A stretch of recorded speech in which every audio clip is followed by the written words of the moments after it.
tanong. Meron po kayong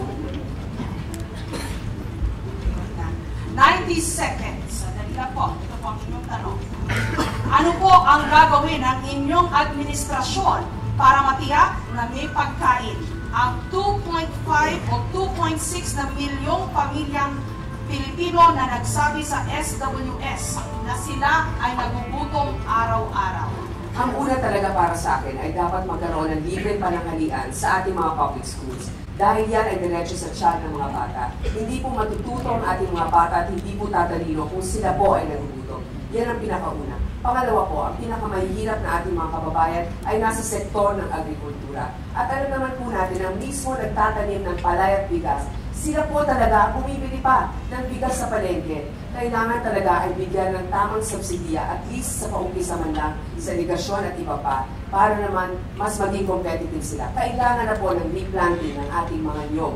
Sapagkat tayo po ang 5th largest producer siguro ng niyog sa buong mundo, pero hindi natin sila binibigyan ng sapat na suporta. Nasa lagpas 70 billion na po ang nandyan nakatega lamang na coconut funds na dapat mabigyan ng scholarships itong mga nagtatanim ng niyog para bumaba yung presyo. At importante rin na ang ating gobyerno ay bantayan naman sapagkat kung bibigyan natin ng added value o yung matataas na value ng mga crops ng ating mga magsasaka at mag-aangkat tayo ng mga ibang bagay, huwag natin kalilimutan na huwag pa rin natin pababayaan ang sektor ng agrikultura kung tayo mag-aangkat ng mga ibang mga pagkain. So importante po yan sapagkat habang may nagugutom sa ating bansa, hindi natin pwedeng sabihin na hindi matagumpay ang ating ekonomiya.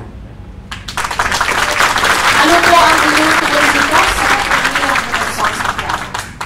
60 seconds more. Promises are very easy to make, but which president of our country, just like us presidentials for 2016, has ever abolished or at least reduced the incidence of poverty in our country? None.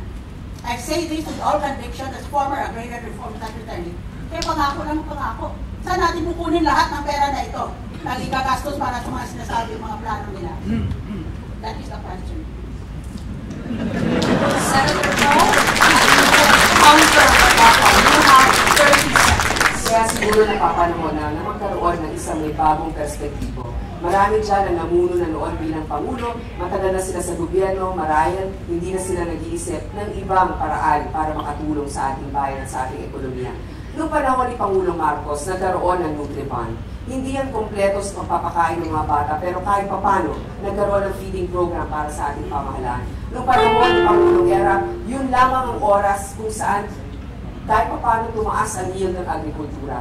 Meron po tayong pag-asa. Kaya lang kailangan tapat, hindi nangungurakot at mabilis. Maraming salamat po. Senator